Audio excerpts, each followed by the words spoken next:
Bonjour, chers visionneurs YouTube. Le balado que vous êtes sur le point d'écouter a été construit pour être une expérience audio seulement. Je vous invite à télécharger en version MP3 le podcast en prenant le lien dans la description ici-bas ou vous rendre sur premiervisionnement.com. Le balado est aussi disponible sur tout distributeur de balado-diffusion. Bonne écoute! It is a pleasure having you with us again. Bienvenue au podcast Premier Visionnement. They call him Baba Yaga. Aujourd'hui, on couvre un film de l'univers de John Wick. He was the one you sent to kill the boogeyman. Avant de commencer, je vous suggère fortement d'écouter le film proposé aujourd'hui, car je vais le spoiler complètement. I once saw him kill 3 men in a bar with a pencil. John Wick Humphrey. Bonne écoute. Yeah. Bienvenue au décompte du Continental.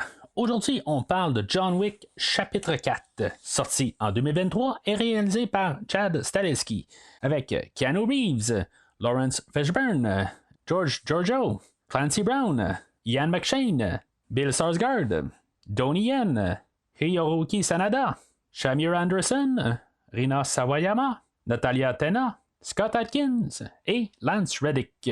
Je suis Mathieu et sur ma pierre tombale, vous pouvez écrire podcasteur.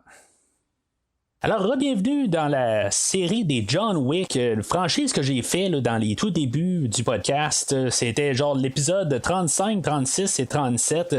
On s'en allait vers le nouveau film là, à l'époque, là, en 2019, qui fait 4 ans dans le fond. On s'en allait vers le troisième film que, dans le fond, j'avais aimé, puis que j'ai jamais revisité là, entre-temps, mis à part un peu plus tôt là, dans la semaine là, pour vraiment me rembarquer là, dans l'univers de John Wick. Dans le fond, j'ai passé la semaine à écouter les 3 films, puis réécouter aussi les épisodes là, que j'ai que j'ai fait à l'époque. Puis en même temps, je dirais que je suis pas mal d'accord avec ce que j'ai dit à l'époque. Je pense que j'avais été un petit peu sévère sur le deuxième film, dans le deuxième et troisième podcast, où ce que dans le fond, je voyais peut-être pas vraiment le besoin du deuxième film, parce qu'en bout de ligne, c'est sûr que je suis d'accord, comme j'ai dit, pour la globalité de ce que je dis, mais quand je l'ai réécouté le deuxième, je l'ai beaucoup plus apprécié là, à cette écoute-là, même si en tant que tel, ça sert pas grand-chose dans la trilogie en tant que tel. Il y a quand même beaucoup de choses à voir, puis je me suis plus rendu compte que la franchise est basée plus sur le côté chorégraphie que le côté histoire. Même si le deuxième faisait un petit peu de chorégraphie un peu réchauffée du premier film, il y avait quand même un peu plus là, de qualité, là, parce que dans le fond, c'était un petit peu mieux entouré, c'était un petit peu plus élaboré. Ça reste que quand même, en entrant là, pour le quatrième film, j'étais quand même toujours avec pas mal le même ordre, là, le premier, le troisième et le deuxième, en fait, là, d'ordre de mes préférés. Puis c'est ça. Avant de rentrer dans le quatrième, j'avais rien vu. J'avais vu quelques spots là, à la télé ou j'étais allé au cinéma là, 3 fois là, dernièrement. Fait que pour le podcast, donc je suis pas mal toujours au cinéma chaque semaine. Fait qu'il y a des annonces que je suis comme dans l'impossibilité de manquer. C'est sûr que souvent, c'est assez étrange ce que je fais comme comportement, mais je vais juste au moins me baisser la tête pour pas regarder l'écran, ou si maintenant je suis avec quelqu'un, je vais parler avec la personne et je vais pas me tourner vers l'écran là. C'est surtout des annonces qui passent là, avant que le film commence là, en tant que tel, j'essaie autant que possible de rester le plus spoilerless, ou en tout cas des spoilerisés, en tout cas peu importe le commentaire là, mais vous comprenez. Fait que c'est ça, je savais que dans le fond la seule affaire que j'avais comme image là, c'était que John Wick quelque part il allait avoir une conversation avec Winston, fait qu'il était pas parti en guerre direct avec Winston. Sinon aussi, j'ai vu il y a peut-être une semaine là, que je me suis acheté les billets pour ma représentation, que le film il durait là, 2h50. Fait que tu sais, je me suis dit, il y a quand même quelque chose là, qui cloche avec ce temps-là. Ça m'a fait penser tout de suite à No Time to Die, film de James Bond, qui était quand même pas mal là, dans les mêmes temps. Là, je pense que c'est 2h40 là, pour le film de No Time to Je vais reparler de No Time to Die quelques fois aujourd'hui. Fait que, en tout cas, c'est bon, c'est ma porte d'entrée là, pour l'instant. Ben c'est ça, je me disais, il y avait quelque chose qui cloche pour avoir un temps là, aussi long que ça. Je me dis, ça sera pas juste des séquences d'action, c'est sûr qu'il y a quelque chose là, qui va devoir se produire dans le film pour que ce soit un petit peu plus majeur. Bien sûr, depuis le 3e film, on avait annoncé qu'on allait faire le 4e film, puis même faire le 5e film. Fait que c'est sûr que là, il y a eu la COVID qui est arrivée là, ben, ici au Québec, là, pas mal un an après, là, en mars 2020, parce que ça avait pas mal frappé fort, parce qu'on a eu là, la fermeture de tout. Fait que, puis c'était ça globalement. Donc, la production là, de John Wick a été repoussée. Il y a un temps où ce film-là devait sortir la même journée que du dernier film de la Matrice. C'est honnêtement un des choix, les choses les plus étranges que j'ai entendues dans le marketing là, de tout Hollywood. J'ai vu là, des affaires comme, mettons qu'on sort Civil War la même journée là, que Batman v Superman, puis que finalement, ben, Batman v Superman, ils l'ont déplacé pour pas faire une compétition directe, pour pas, dans le fond, nuire à leur chiffre, j'imagine. J'ai vu toutes sortes d'affaires. Des fois, on sort à Noël, on sort pas à Noël, on sort plus loin à cause d'un autre film, des affaires de même. Sauf que là, sortir 2 films avec Keanu Reeves, qui est comme, dans le fond, le Keanu Reeves, qu'est-ce qui a marqué là, dans le début 2000, et Keanu Reeves qui a plus marqué là, une quinzaine d'années plus tard, c'était quelque chose quand même assez étrange comme choix. C'est comme quasiment faire le choix là, de quelle franchise est le meilleur entre les deux, entre la Matrice et la franchise de John Wick. Il me semble que c'est un plan suicidaire là, pour les deux franchises. Mais par contre, dans le fond, John Wick pouvait pas se séparer pareil comme qu'il fait là, dans la Matrice. Il n'y a pas plusieurs Keanu Reeves qui existent. Donc, il n'a pas pu se doubler et finalement, ben, la production sur le film d'aujourd'hui ben, a été repoussée. Puis finalement, on l'a pas loin de 2 ans plus tard de sa sortie prévue initiale à cause de M. COVID. Mais bon, fait que maintenant, ben, c'est ça, on l'a finalement sur nos écrans. Moi, j'enregistre quelques jours avant le sortie. Dans le fond, là, j'ai vu le film là, pour la première fois hier soir. Mais c'est ça, dans le fond, les chiffres sont pas encore rentrés pour la fin de semaine, donc je sais pas exactement comment qu'on en est, mais avec le départ qui est le plus fort là, de la franchise en ce moment, quelque chose comme pas loin de 9 millions là, pour le prévisionnement, puis dans le fond ils s'attendent à quelque chose comme un 70 millions là, dans la première fin de semaine. Fait que d'après moi ils vont le faire amplement avec les bonnes critiques, tout ça. Mais c'est ça, on va leur parler plus vers la fin du podcast où que la franchise s'en va là, à partir là, du film d'aujourd'hui, puis qu'est-ce qu'on sait bien sûr au moment. Mais si des fois vous voulez entendre ce que j'ai à dire sur les 3 premiers films de John Wick, vous pouvez vous souscrire au podcast sur n'importe quel feed, que ce soit iTunes, Spotify, que ce soit n'importe quoi, Google Podcast, ou vous pouvez aller sur le site internet là, de premier visionnement là, à premiervisionnement.com. Ça va être très facilement là, vous allez trouver l'onglet John Wick et pouvoir trouver là, la rétrospective qui a été faite des 3 premiers films en les téléchargeant directement. C'est sûr qu'en ayant le feed RSS quand vous le suivez là, sur une application, ben c'est pas très très compliqué non plus parce que c'est juste 3 épisodes qui étaient là à l'époque, mais sinon ben c'est juste que les retrouver au travers là, de tous les plus de 400 épisodes qui ont été sortis au podcast là, depuis tout ce temps-là. Mais sinon ben pour vous faciliter la vie quand vous allez sur le site internet, ben vous pouvez tout voir la franchise des John Wick facilement, la franchise des DC que j'ai tout couvert là, au courant là, des 2-3 dernières années là, qui va amener là, au film de Shazam que je vais couvrir la semaine prochaine, qui est sorti la semaine passée, mais en tout cas je tout simplement là, avec le décalage là, de la franchise Scream que j'ai aussi couvert que j'ai fait avec Terreur sur le pod, ben juste avec Serge. Bruno ne pouvait pas être là malheureusement pour cet enregistrement là. Et bien sûr, comme aussi la franchise là, des Rocky et des Creed que j'ai couvert, vous allez avoir des liens directs là, pour vous aider là, à tout trouver les podcasts et les télécharger plus facilement. Et bien sûr, vous pouvez suivre le podcast sur les réseaux sociaux Facebook et ou Twitter pour être informé là, de ce qui va sortir là, dans les prochaines semaines. Alors, l'écrivain original de la franchise, là, Derek Kolstad, dans le fond, il était occupé sur d'autres projets, il voulait faire d'autres choses aussi là, dans ses écritures. Fait que dans le fond, il va laisser la place à son collaborateur qu'il avait eu là, pour le dernier film, film là, pour John Wick 3 Parabellum. Shay Hatton, et il va être accompagné là, de Michael Finch aujourd'hui. Fait que, tu sais, ça va pas trop paraître en tant que tel. Là, comme j'ai dit aux 3 derniers podcasts, les films là, sont plus basés là, sur les chorégraphies. On va avoir le même réalisateur, là, Chad Stahelski, que j'ai vu une couple de places là, depuis que j'ai couvert là, les films de John Wick. Que dans le fond, lui, c'était un cascadeur, c'était un dirigeant là, des chorégraphies de combat là, dans, je pense que c'est le film de Bloodsport 2 ou 3 plutôt, que j'ai couvert là, il y a quelques mois.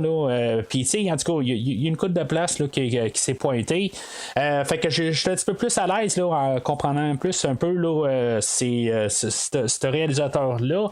Puis, qu'est-ce qu'il veut apporter là, avec la franchise. Fait que dans le fond, là, c'est plus mettre vraiment son art à l'écran, être plus en contrôle en réalisant le film. Mais sinon, pas mal tout le monde là, est revenu là, de la même équipe là, du dernier film.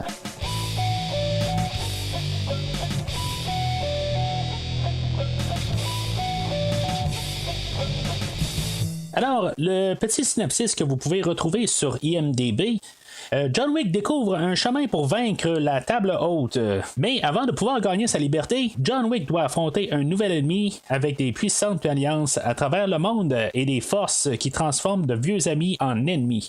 Fait que le film aujourd'hui, en gros, là, c'est pas mal fermer la franchise. Le réalisateur Chad Stahelski laissé savoir que dans le fond, ça épuise beaucoup, là, ça accapare beaucoup son temps.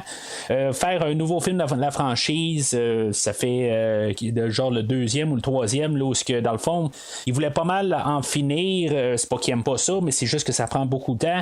Puis que en tant que tel, ben, il va essayer de faire autre chose aussi de sa vie, mais il aime son travail. Le dernier film était supposé être la fin de la franchise, mais finalement, ben, on a ouvert la porte là, pour avoir quelque chose, pour avoir un 4e film. Donc, pendant le film, là, on a plusieurs personnages là, qui vont comme laisser sous-entendre que comment est-ce que ça peut finir la franchise. Dans le fond, on va parler à John Wick, on va dire, dans le fond, peu importe qui tu vas tuer, il va toujours en avoir un autre qui va prendre sa place.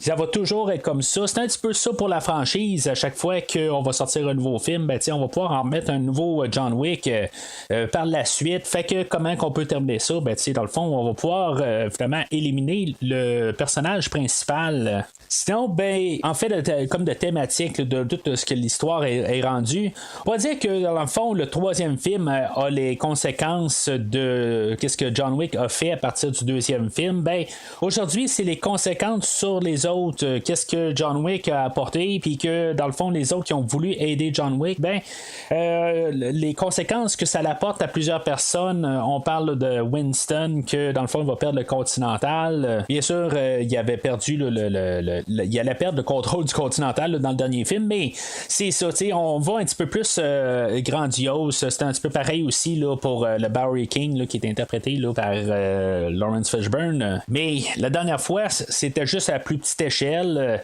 Aujourd'hui, ben, c'est ça, c'est un peu l'effet boule de neige de qu'est-ce que ça a fait. Là. Ça en va un peu partout. Plus personne veut s'approcher de John Wick parce qu'en bout de ligne, ben, autant qu'ils veulent l'aider, ben, autant que ça coûte là, la vie à tout le temps quelqu'un là, de près ou de loin.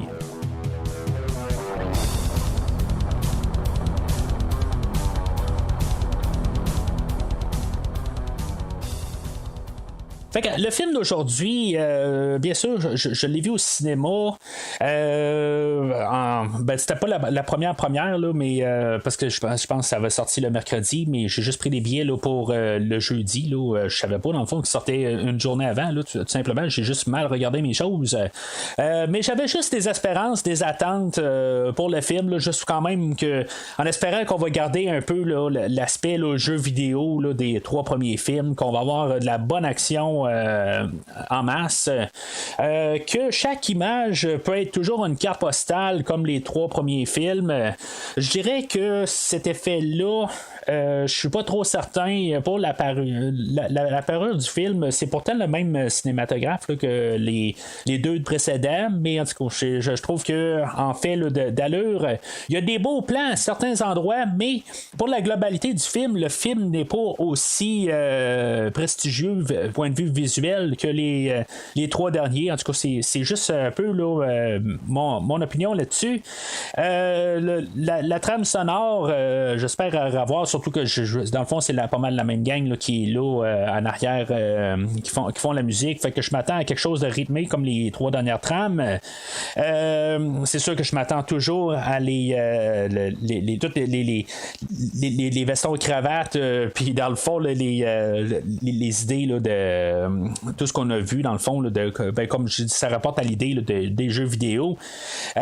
Chose que j'aurais espéré pas avoir, puis qu'on n'aura pas, heureusement, là, que finalement, qu'il y a une raison que dans le fond, sa femme, on a changé un petit peu là, de toute l'histoire à partir de là, que peut-être que finalement, elle a été tuée, qu'elle n'est pas morte d'un cancer. Ça, j'aurais pas aimé ça. Puis en même temps, dans l'opposé, que peut-être qu'elle était pas morte depuis le début, ou fait que c'est un peu là, ma manière de rentrer. Heureusement, dans les côtés là, négatifs, il n'y a rien de tout ça qui est apparu, puis qu'on n'a pas laissé d'allusion du tout. Là, on a à peine parlé de toute façon là, du personnage de Helen aujourd'hui, mais c'est quelque chose que des fois, quand on étire la franchise un petit peu trop, des fois, on commence à inventer des choses là, pour replacer des choses, puis redonner des motivations au personnage. Mais c'est ça. Fait que le film ouvre, on est un peu après là, le troisième film. Il y a moins de temps, je pense qu'il y a plus de temps, excusez, entre le troisième et quatrième film. D'après moi, là, il y a quelques mois, comparativement entre le 2 et le 3, il y avait quelque chose comme genre quelques heures. Là. C'était même pas une heure, dans le fond, là, c'est quelques minutes. Là. C'était peut-être une demi-heure. Sinon, entre le premier et le deuxième, c'était peut-être quelques jours, là, peut-être 2 semaines maximum, mais c'était vraiment restreint. Dans le fond, là, le 1, 2, 3 se passait là, en dedans d'un mois, mais le quatrième, là, je pense qu'on est quand même le temps que John Wick se rétablisse là, d'avoir tombé là, sur le côté là, du Continental. Quoique, avec le film d'aujourd'hui, là, il va faire 2 fois ça, une bonne chute, puis il va se relever là, facilement là, de sa chute. Fait qu'on est peut-être 5 minutes après le troisième film. C'est une possibilité. C'est pas vraiment important en bout de ligne. Même quand on va voir là, la pierre tombale de John Wick et sa femme, on mettra même pas de date sur les pierres tombales à la toute fin. Je sais pas si c'est un peu pour ça, pour juste garder là, l'espace-temps du film, de quand est-ce que les choses se produisent, qu'on garde ça nébuleux. En même temps, il y a peut-être une porte de sortie pour si maintenant ils veulent faire un John Wick 5, peut-être qu'il y a 3 ans entre le 3 et le 4, puis ils peuvent avoir une histoire au travers de ça. C'est une possibilité, mais en tout cas, on en reparlera là, du futur, comme j'ai dit un peu plus tard. Fait que on est introduit à John Wick qui, dans le fond, est en train de se rentraîner, là, se remettre en forme. Il y a il n'y a pas un punching bag, mais dans le fond, il est en train là, de donner des coups de poing là, sur une poutre qui a genre des cordes attachées dessus, là, mais il y a comme les mains en sang. On a le Bower King là, qui est encore interprété là, par Lawrence Fishburne, là, juste pour montrer dans le fond là, qu'ils ont eu une alliance entre temps. Il n'y aura pas grand temps à donner à Lawrence Fishburne quand même dans le film d'aujourd'hui. C'est vraiment plus quasiment un caméo. Il n'est pas vraiment important à l'histoire, autant qu'il n'était pas bien dans les 2 derniers films. C'est un petit peu peut-être une déception un peu là-dessus. Mais tu sais, on va essayer quand même là, d'apporter là, la fermeture du personnage de John Wick. Puis tu sais, dans le fond, c'est le fun de voir Lawrence Fishburne avec Keanu Reeves, bien sûr.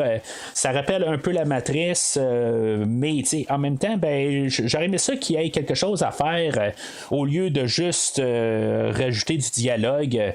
On s'entend que Lawrence Fishburne, je pense pas qu'il va commencer à faire de l'action autant que John Wick ou Keanu Reeves. Tout simplement, c'est sans méchanceté, je pense qu'il n'a pas la même forme physique, mais on aurait pu quand même lui faire quelque chose quand même un peu plus là, avec un coup là, avec un tank ou quelque chose de même là, j'aurais pas vu ça là, dans l'impossibilité là, d'avoir un tank dans le film d'aujourd'hui, mais en même temps c'est c'est pas un film là, de Die Hard, c'est un film de John Wick où ce qu'on essaie là, de rester un petit peu plus tactique. Keanu Reeves qui revient encore une fois, que j'ai parlé de la Matrice aussi là, entre-temps, il y a un petit peu plus d'un an, là, quand il y a eu le film là, de Matrice Resurrections. L'acteur a présentement 58 ans, fait qu'il doit avoir quelque chose comme 57 là, au moment qu'il a filmé le film aujourd'hui. Honnêtement, je vois pas bien de vieillesse comparativement là, au film de 2014. Dans le fond, ça peut s'écouter là, dans n'importe quel ordre quasiment. Puis on verra pas bien de différence. C'est sûr que la barbe aide beaucoup là, à le garder au même âge. Mais c'est ça, tu sais, on a John Wick qui va dire tout de suite sa première parole, là, ça va être yeah. Quelque chose que j'ai remarqué juste avec mon dernier écoute, que c'est la grosse ligne là, de John Wick, c'est toujours dire yeah. Comme que quand il a fait là, dans la franchise là, de Bill et Ted, j'ai aucune idée c'est qui entre les deux, mais c'était wow. Tu sais, en tout cas, c'est juste que là, il avait donné yeah pour la franchise là, des John Wick, puis c'est ça, je l'ai juste remarqué là, dans mon visionnement là, des 3 premiers films cette semaine. En tout cas, j'ai juste trouvé ça drôle à partir de là, de juste voir comment il dit yeah, puis j'ai passé à côté de ça. Mais c'est ça, tu sais, dans le fond, c'est sa manière de parler, c'est yeah. Puis, tu sais, dans le fond, ça va être ça. Pas mal tout le film aujourd'hui. Pas dur à écrire. Fait que on va sauter quelques mois, quelques semaines peut-être là, où ce que John Wick va se ramasser là, dans le désert du Maroc, où ce qui avait été là, dans le dernier film.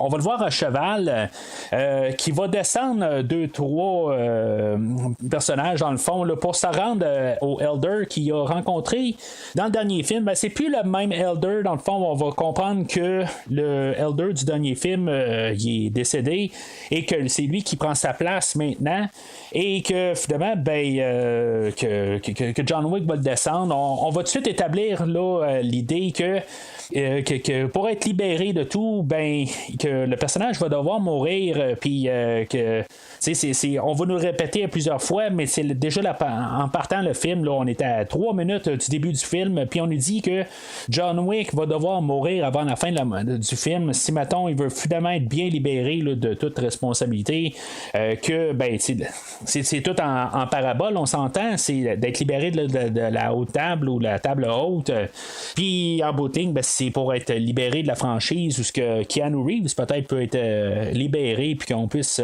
faire autre chose. Mais je sais pas si l'acteur pouvait pas revenir là, du dernier film, mais ça met déjà en place l'idée qu'il y en tue un, il y en a un autre qui prend sa place. Puis c'est comme ça, comme je disais là, dans la partie là, des thématiques, que même il tue quelqu'un, il y en a un autre où on a un film, on finit un film, puis on va trouver un adversaire pour John Wick là, dans le prochain film, puis après ce film-là, on va trouver un autre adversaire, puis c'est comme ça que ça va, là, si on va là, du côté franchise. Fait que c'est là qu'on est introduit ailleurs, là, dans le fond, on a le porte-parole de la haute table qui va aller rencontrer les personnages là, de Winston et de Charon, qui va lui donner dans le fond 1 heure là, pour quitter là, le Continental, puis ils vont dans le fond là, détruire le Continental. Dans le fond, ils ont perdu le droit parce qu'ils n'ont pas réussi à tuer John Wick. Le porte-parole qui est joué par Clancy Brown. Clancy Brown, c'est un acteur que je connais en tant que tel, là, qui jouait là, dans le premier Highlander là, dans les années 80. Je l'ai vu dans quelques petites affaires là, au travers du temps, mais c'est un personnage que j'ai comme un peu vu disparaître et que, curieusement, depuis quelques temps, je le vois dans beaucoup d'affaires là, que j'écoute, là, que ce soit la franchise des Dexter. Il est apparu là, dans la série là, Mandalorian, je sais pas quelle saison, mais dans le fond, là, il n'aurait pas de croiser mon chemin là, dernièrement. Là, pas des choses que je fais nécessairement pour le podcast, mais en tout cas, je sais pas s'il y a eu une remontée là, pour revenir. Là, en tout cas, je trouve juste ça curieux là, que je l'ai croisé. C'est vrai, je pense que je l'ai croisé aussi là, dans le film là, de Nightmare on Elm Street là, l'année passée, le reboot de 2011, je pense, ou 2010. Mais bon. Fait que on a Winston et Charon. Winston qui est toujours joué par Ian McShane, qui, dans le fond, qui continue très bien son personnage. Je sais pas s'il y a eu un lavement de dents ou quoi. Je sais pas trop quoi. Il me semble que ses dents sortent assez bien là, dans le film d'aujourd'hui, puis ça sortait pas tant que ça. Là. Je sais pas qu'est-ce qui s'est passé. Là. Je suis pas méchant en voulant dire un lavement, mais je pense qu'il a été retravaillé là, au point de vue mâchoire quelque part. Là. En tout cas, ça saute au visage un petit peu.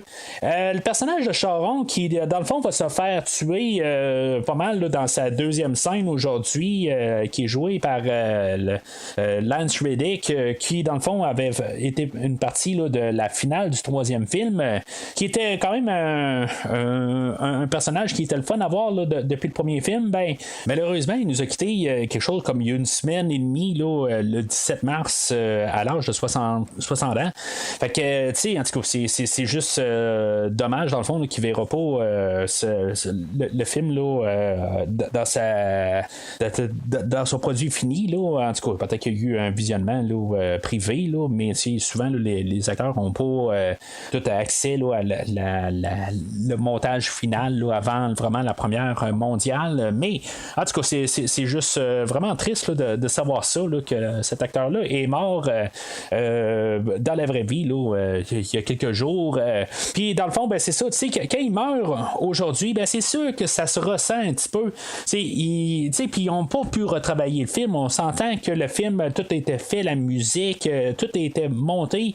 Pour le film aujourd'hui, là, ils n'ont pas pu faire de modifications dans le film, mais c'est comme un peu ironique le côté que, que sa présence, sa mort va affecter quand même beaucoup là, le film. On va voir le personnage là, de Winston qui va revenir souvent sur sa mort pendant tout le film.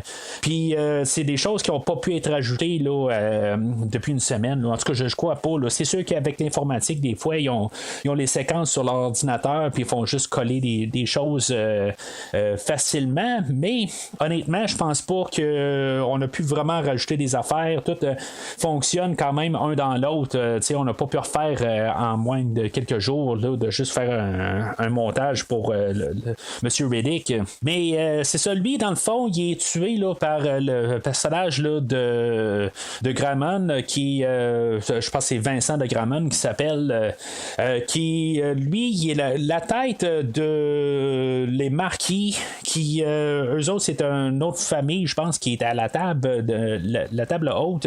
C'est pas tout à fait clair un peu pourquoi qu'eux autres sont là.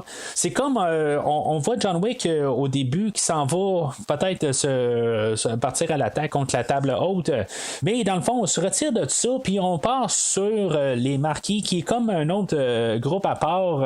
C'est comme peut-être le système de sécurité de la table haute. En tout cas, c'est comme ça que je vois ça.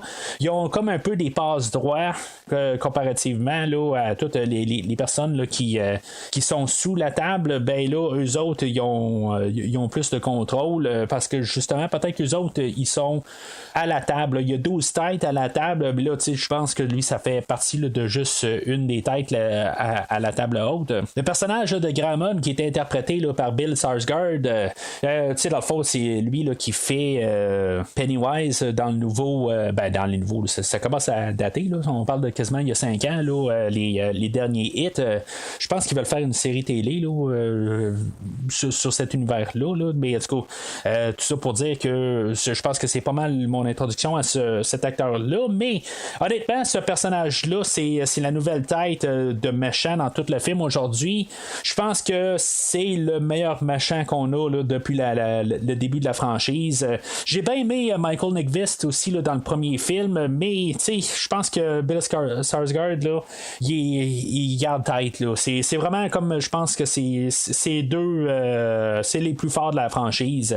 On avait là, Santino là, dans le deuxième, que je pense qu'il est peut-être il est correct là, mais il est pas vraiment là, à la hauteur là, de Nyqvist dans le premier film. Ou sinon le Mark Dacascos là, qu'il y avait au dernier film, ben c'est juste un attaquant tout simplement. justement là, que il n'y avait pas vraiment de grosse tête là, à part peut-être Winston en bout de ligne dans le dernier film là. Mais c'est ça, en tant que tel là, j'aime beaucoup sa prestation aujourd'hui.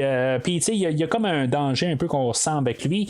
J'ai jamais vraiment l'impression qu'il pourrait tuer John Wick, à part que c'est ça aussi la menace qu'il va faire là, on va avoir l'introduction là, du personnage de Kane qui est interprété par Donnie Yen, que lui dans le fond je ressens qu'il y a quelque chose, je sens que même s'il est ami avec John Wick, dans le fond on l'a vu là, une couple de fois là, dans la franchise, que ça peut être des amis, mais à quelque part ils ont un devoir, ils doivent quelque chose à la table haute, puis lui ben, c'est sa fille dans le fond, que dans le fond il peut pas aller revoir sa fille.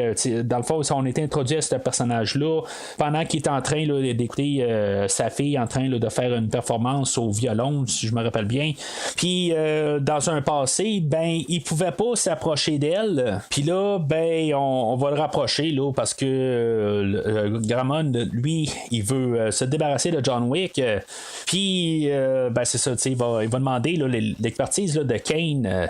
Il y a Donnie Yen qui est arrivé quand il y a eu son script pour le film, il est arrivé supposément que le personnage s'appelait Chang ou Shang là, en tout cas c'est pas très clair, fait que c'était un peu stéréotype, personnage là, asiatique qui s'appelle tout le temps Shang ou Chang, fait que pouvez-vous changer son nom, fait que on l'a appelé Kane, en tout cas il va avoir une canne, c'est un aveugle là, je sais pas, il y a comme un peu un parallèle là, c'est pas vraiment écrit pareil je pense là, on va l'écrire comme Michael Caine là, mais une canne tout simplement parce que c'est un aveugle. J'écoutais aussi cette semaine, j'ai écouté les 3 films, j'ai écouté d'autres podcasts même là, je me suis vraiment rembarqué là, dans tout l'univers là, de John Wick là, en plus de mes podcasts à moi, puis j'ai écouté aussi les commentaires audio sur le premier film. J'ai pas eu le temps d'écouter le commentaire du deuxième film, mais le réalisateur avec l'écrivain je pense qui sont sur le commentaire, il parle que le premier film il voulait faire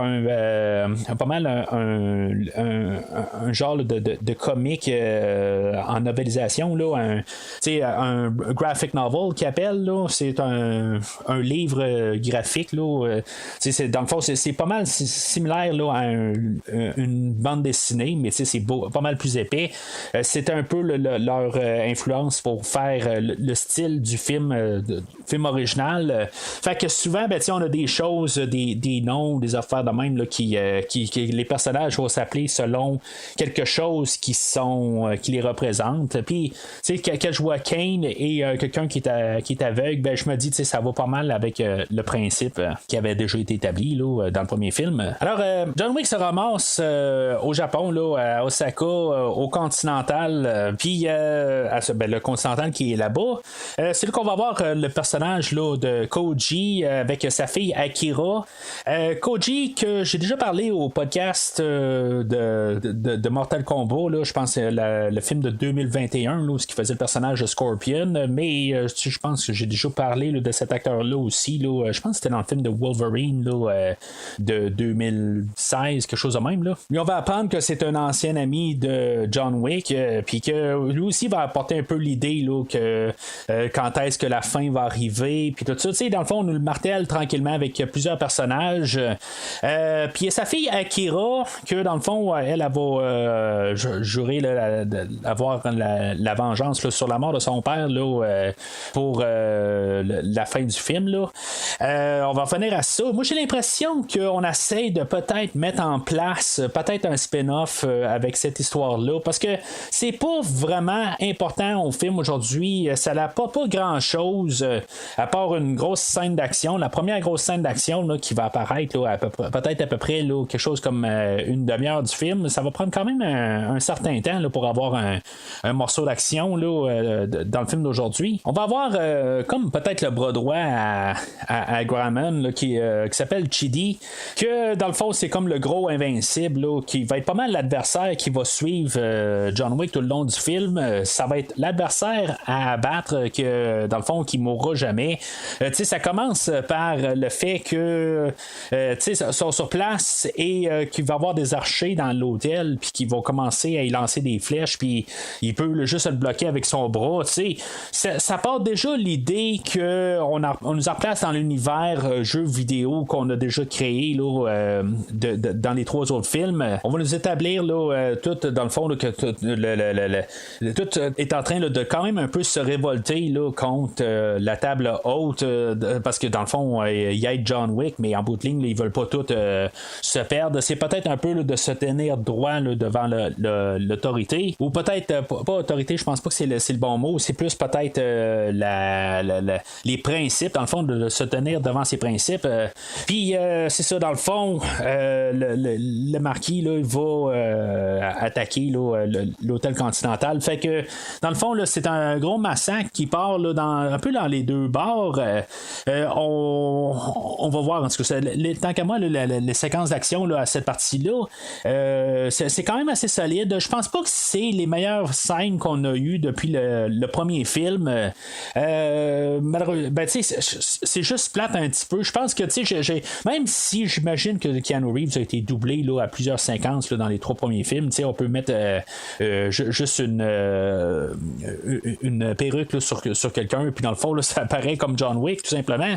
Mais ça va être quasiment quand John Wick va embarquer dans l'action que je vais commencer à plus embarquer là, dans cette séquence là. C'est pas qu'elle est mauvaise, mais ça nous rembarque un peu dans l'idée qu'ils ont tous des habits par balles, puis après ça on va voir les samouraïs armés que dans le fond même si on tire dans le visage, ils vont pas mourir, mais dans le fond il faut lui tirer peut-être une balle dans le cou. C'est pas très très facile à comprendre là, mais c'est plus évident quand John Wick commence à se battre contre eux autres qu'il va les tirer dans le cou, puis c'est ça qui va les tuer. C'est ce que je pense, parce que John Wick qui est embarqué dans l'action là, il va le trancher des gorges, il va tirer dans le cou direct, mais c'est ça en même temps, je pense que les armes à feu sont très puissantes aussi là, mais on établit tout de suite là, que les vestons qu'ils ont, les vestons cravates, sont par balle, puis que dans le fond on peut les tirer, puis c'est vraiment comme l'idée jeu vidéo, on peut tirer notre personnage, puis dans le fond il va pas mourir, il va juste perdre un petit peu d'énergie tout simplement, puis c'est ça dans le fond, c'est ce qu'on nous établit là, depuis le premier film, mais on va jouer avec ça, c'est vraiment juste le veston, on fait juste le lever, c'est un bouclier, on nous le met tout de suite, on nous en rembarque là, avec cette idée là, puis pour qu'on soit prêt pour quand même tout le film là, parce que ça n'a pas de sens là, des fois là, on regarde là, le nombre de personnes qui est tué dans cette franchise là. J'ai fait juste une petite recherche de même.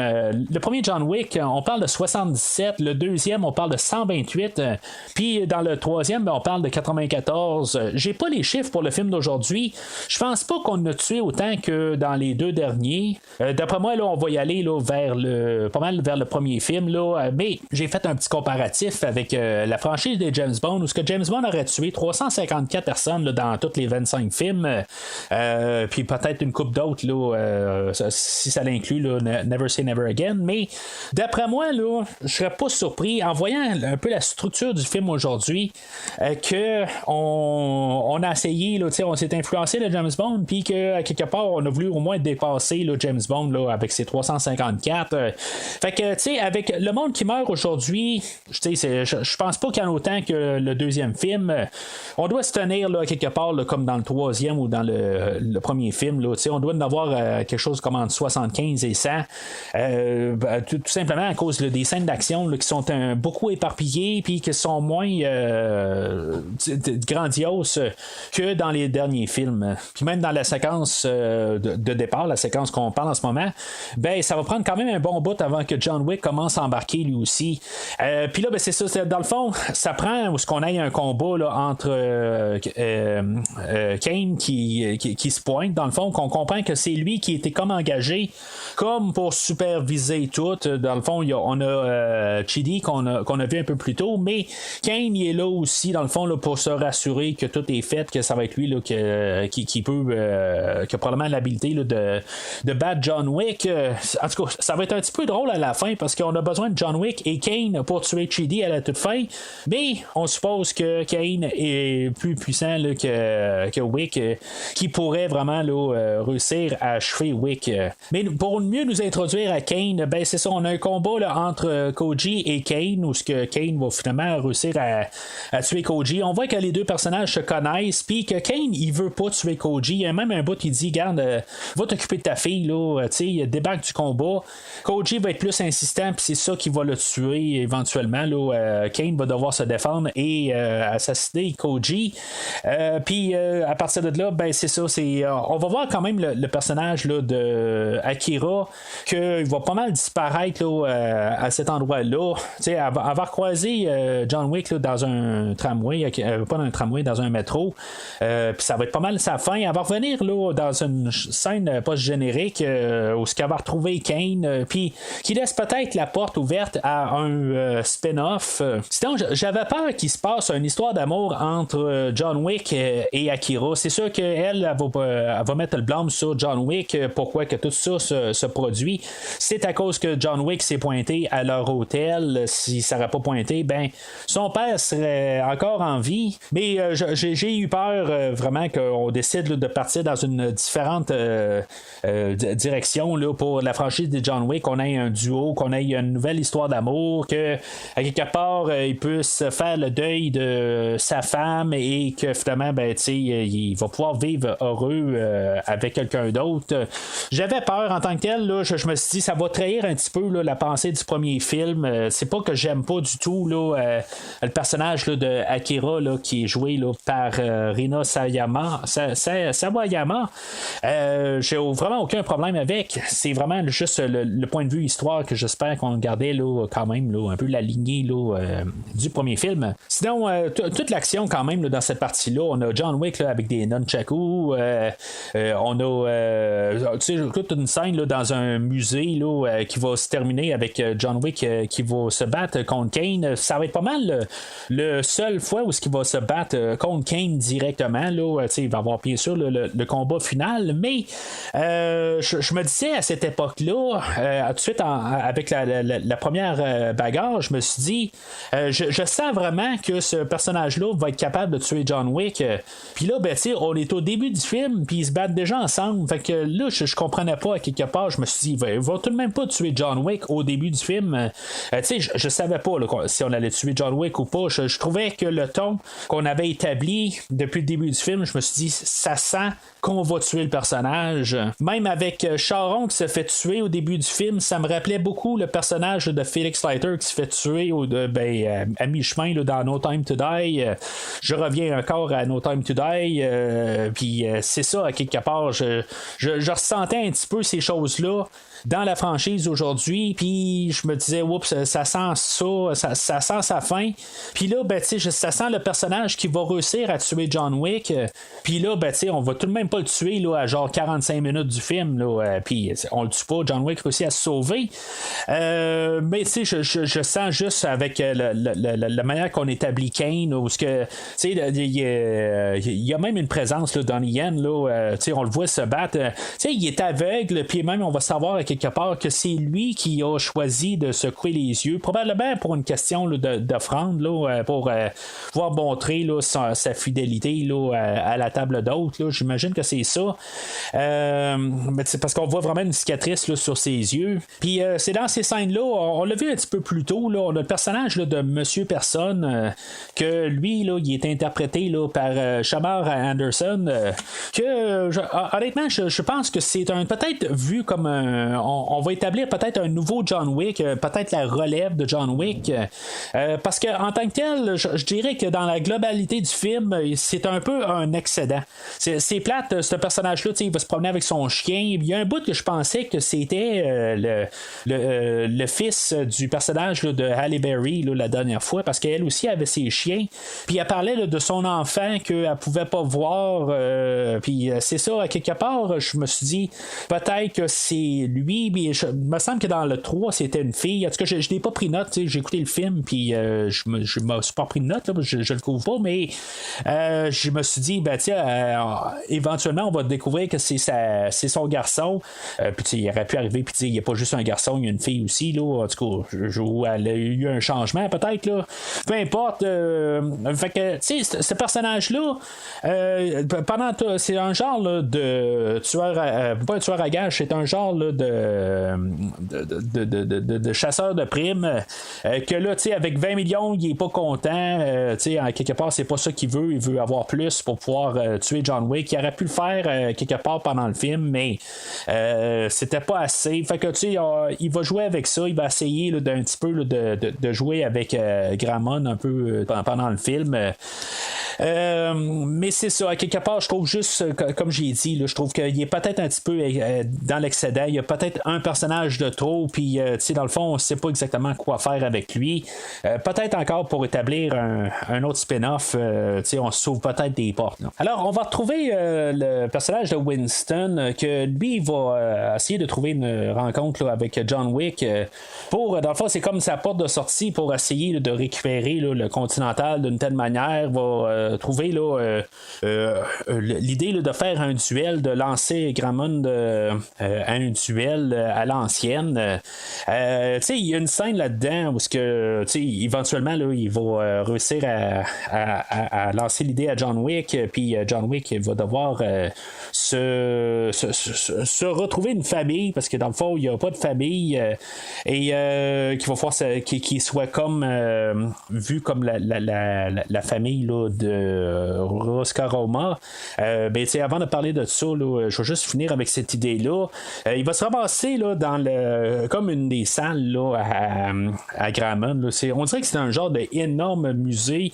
On va vraiment prendre le temps où Winston va marcher puis il va passer un tableau, 2 tableaux, 3 tableaux, 4 tableaux. Je n'ai pas compté les tableaux en tant que tel, là, mais j'ai trouvé ça quand même assez drôle qu'il marche, il marche, puis pour se rendre finalement là, à Grammon, pour peut-être montrer que Grammon là, il est archi milliardaire, que dans le fond, même avec le personnage là, de Monsieur Personne là, au Nobody, que dans le fond il gratte un peu là, les scènes avec, il veut pas y donner son prix, mais qu'en bout de ligne là, il y a probablement pas de problème là, monétairement. En parlant là, de juste une parenthèse avec Monsieur Personne, que dans le film original là, c'est influencé là, par Le Bon, le Méchant et le Truand, là, un film là, de Sergio Leone.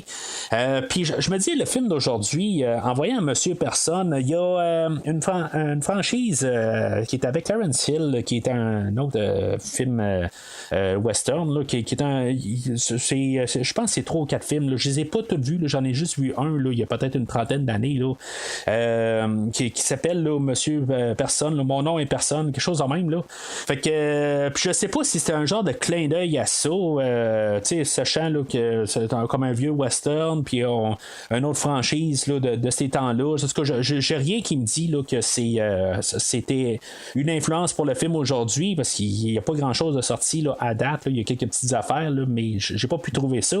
Mais moi, c'est ça que ça a marqué. Là, à quelque part, j'ai comme vu un lien là, avec les westerns italiens des années 70 ou 1960. Puis, je trouve que ça viendrait un peu fermer la boucle là, pour cette idée-là. Mais sinon, c'est ça. Winston va approcher là, Grammon pour lui dire que John Wick, là, il fait partie d'une nouvelle famille, puis qu'eux autres, ils vont y lancer un duel pour pouvoir être libérés là, de la table haute. La table d'hôte. Je savais que ça allait arriver, cette expression-là. Là. Mais sinon, c'est ça. Grammon, il va accepter. Il veut pas vraiment accepter parce qu'il sait qu'il va se faire descendre par John Wick. Il sait très bien. Mais en même temps, c'est ça. Il y a la chance là, de pouvoir mettre Kane à sa place. Donc, ce ne sera pas lui qui va devoir nécessairement là, se battre contre John Wick. Puis, dans le fond, il va accepter à ce point-là. Puis, c'est une question là, de bien paraître là, avec tout sur la table. Fait que, pendant ce temps-là, c'est ça. On a personne là, que lui, il va être embauché là, par Grammon pour, dans le fond, traquer John Wick. Il y a une scène où personne va devoir se montrer là, son alliance. Puis on va avoir Grammon qui va y rentrer un poignard là, dans la main, puis que Nobody va devoir se retirer. D'après moi, il y a un petit bout à l'informatique qui est faite dans cette scène-là, mais en tant que tel, là, je me suis senti mal un petit peu là, dans mes mains là, pour quelques temps là, en voyant là, cette séquence-là. quand il va sortir, là, en tout cas, en tant que tel, là, ça doit pas faire du bien, mais en même temps, ça doit nuire un petit peu. Si le gars, il veut tirer, tu sais, à quelque part, là, sa main est coupée en deux, là, en tout cas. Les blessures dans cet univers-là, là, ils sont pas grand-chose. À quelque part, il y a sur sa barre d'énergie, il a peut-être perdu là, 2 barres sur ses 20, là, fait que à quelque part, il va avoir pris une potion, puis il va être juste régénéré là, pour la prochaine séquence. Fait que John Wick va se ramasser à Berlin pour rencontrer là, la famille Rosca Roma. Dans le fond, ça va être pas mal la chef de famille, là, Katia, qui va. Tu sais, elle va dire Wick va rentrer là, dans une église, puis le prêtre là-bas, il va avoir un genre de carabine, là, puis c'est juste comme peut-être un genre de clin d'œil au premier film, là, où dans le fond, l'église c'est une façade. Mais c'est ça, tu sais, dans le fond, ils vont comme attacher Wick, puis dans le fond, ils vont le questionner, puis là, dans le fond, eux autres, ils ont une dette envers quelqu'un, là, le personnage là, de Killa. Puis dans le fond, tu sais, c'est quand même, il y a des petits moments humoristiques, là. Ben, tu sais, le côté là, bande dessinée du film là, fait que c'est quand même assez toujours un petit peu rigolo d'un côté, là. Où ce qu'elle arrive à dire, là, ben, tu sais, combien de personnes que t'as tué, tu sais, puis il va répondre beaucoup, tu sais, c'est comme ça se compte plus, là, vraiment, là, même s'il y a quelqu'un qui ça a l'air qui a compté, là, le monde que John Wick a tué là, dans les 3 premiers films, là, que j'ai pu mentionner tantôt. Mais c'est ça, dans le fond, il va y avoir une personne à tuer, là, le personnage de Killa. Fait que dans le fond, ben, il va être envoyé là par avec le personnage là, de Klaus. Tu sais, dans le fond, je pense qu'ils ont pris un peu influence là, du personnage de Groot dans les films de Marvel, là, qui fait juste dire qu'il s'appelle Klaus. Je pense que c'est un genre de clin d'œil. Mais le personnage de Killa aussi, je pense que dans le fond, c'est un peu un amalgame là, de 2 autres personnages de super-héros. Là. Ben, les personnages là, du pingouin et du Joker mélangés ensemble, c'est clair que c'était un genre là, de juste une amalgame là, de ces 2 personnages-là. Peut-être avec un peu là, au moins d'être capable de se battre là, comparativement à ces 2 personnages-là là, qui sont plus des têtes pas à se battre, là, mais tu sais. Le personnage de Killa là, qui est interprété là, par Scott Adkins, que lui, je l'ai pas vu dans grand-chose. Là. J'ai vu genre dans Universal Soldier 5, puis une couple d'autres affaires. Là, en tout cas, c'est un gars qui sait se battre. Je l'avais pas reconnu là, avant que je vois sur IMDb là, pour m'allumer c'était qui. Mais je pense que justement avec le pingouin du dernier Batman, je pense qu'ils ont fait un petit peu une genre de transformation à cet acteur-là dans le même style que dans le fond il a rajouté du poids puis on a changé un peu sa figure puis ça a donné un peu là, la version là, du personnage là, de Killa. Puis tu sais même avec ses dents dorées, ça fait pas mal là, le dernier Joker là, de Jared Leto. Puis en tout cas, fait que cette partie-là, ben il va arriver puis jouer au poker avec John Wick. Il va avoir Kane qui va se rajouter à la partie. Puis il va avoir aussi encore le personnage là, de personnes aussi. Ils vont jouer à 4 au poker. Puis, tu sais, dans le fond, le jeu est truqué. Puis, dans le fond, là, ça va partir là, toute une fusillade. Là. C'est un peu là aussi qu'on peut voir nos personnages aussi. Tu sais, il n'y a pas juste John Wick qui va se battre. C'est un peu là où ce qu'on va voir le personnage de personne, lui, comment il se bat. Il se bat pas beaucoup. Là. Dans le fond, il y a quelques petites habilités, mais en tant que tel, il se bat pas comme que John Wick le fait, puis certainement pas comme que Donnie Yen se bat. Mais tu sais, dans le fond, on voit que lui, il a un chien, puis il va se servir beaucoup de son chien. Un peu pour ça que je me rappelais, je pensais à Halle Berry, que c'était pas mal là, la même affaire. Là. En tout cas, je trouvais que c'était pas mal dans la même lignée. Mais tu sais, cette séquence-là, c'est vraiment une bonne séquence là, pour sa globalité. Là. Ça doit durer à peu près une dizaine de minutes. C'est pas trop, c'est juste correct dans le fond, là, juste pour un peu avancer aussi dans l'histoire globale qu'ils veulent donner. Je m'attends pareil depuis le début du film à une grosse séquence, puis on a tout le temps juste des petits morceaux. C'est sûr que quand j'ai vu le temps de film, le 2h 1h50, je me suis dit, c'est sûr qu'il va y avoir une séquence qui dure 1 heure. Ça sera jamais le cas. Il va y avoir une grosse séquence à la fin là, qui va peut-être durer là, quelque chose comme une demi-heure, mais dans tout le film, là, c'est tout des petits 15 minutes. Puis cette séquence-là doit durer peut-être une dizaine de minutes. Sinon, la première grosse séquence là, au Japon, c'était peut-être là, une vingtaine de minutes, là, gros max. Il se passait beaucoup de choses là, dans cette séquence-là. Par contre, on avait établi là, beaucoup de personnages, puis dans le fond, là, c'était pour bien là, introduire là, le personnage là, de Kane. Mais à cette étape-là, si on veut juste un peu donner d'action à nos personnages principaux, puis c'est ce qu'on va faire. Dans cette séquence-là, ben, on va avoir John Wick qui va tomber d'un deuxième étage, puis dans le fond, je pense qu'il va se casser le dos en tombant. Il va tomber sur une genre de poutre, puis il n'y a pas de problème, il va s'en relever. Fait que, de toute façon, on l'avait vu à la fin du premier film, là, que c'est pas ça qui allait le tuer. Puis par contre, éventuellement, là, il va réussir à pitcher le personnage là, de Killa en bas là, d'un escalier, puis finalement, ben, lui, il va se casser la tête. Là, mais en tout cas, toute cette séquence-là, c'est sûr qu'elle est faite avec le rythme là, de la musique là, de Tyler Bates et de Joel J. Richard. C'était, je pense, c'est ce duo-là qui était là tout le long, là, depuis le premier film. Ben, je veux dire, j'avais plus remarqué Tyler Bates, mais il y a quand même Joel J. Richards qui est là depuis au moins le dernier film. Leur trame sonore, c'est sûr que ça sonne quand même beaucoup là, ce qu'on a entendu là, dans les 3 premiers John Wick, mais c'est ça, je veux dire, c'est juste un petit peu là, d'évolution, mais c'est une très bonne trame sonore, en tout cas pour ce que j'ai entendu. Mais on le voit à quelque part là, où il repart avec le gros techno. Je sais pas si c'est à eux autres, parce que il y avait des séquences là, dans les 2 films là, qui avait les 2 premiers. Je pense qu'ils l'avaient pas dans le 3e film, là, mais il y avait une séquence là, qui était faite là, dans un tout le temps là, dans une genre de discothèque, puis on avait de la musique là, d'un DJ là, qui s'appelle le Castlevania. Là. En tout cas, je tripe sur ces musiques-là. Pourtant, je suis pas vraiment le gars techno qui aime ces genres de musique-là, mais qu'est-ce que ce musicien-là fait, là, le Castlevania? Là? Je trouve, j'aime son son. Il y a un son particulier là, avec genre des sons qui sont comme joués à l'inverse un peu. Là. En tout cas, je trouve ça quand même assez spécial, mais il doit y en avoir plein d'autres artistes là, qui font quelque chose de similaire, mais lui, son son, je l'aime bien. Puis c'est le son qu'on entend là, à 2 séquences. On l'entend là, dans la discothèque, puis on l'entend un peu plus loin là, vers la fin, là, quand il est dans un genre de manoir abandonné. Là. J'en reviens au manoir abandonné là, un peu plus tard.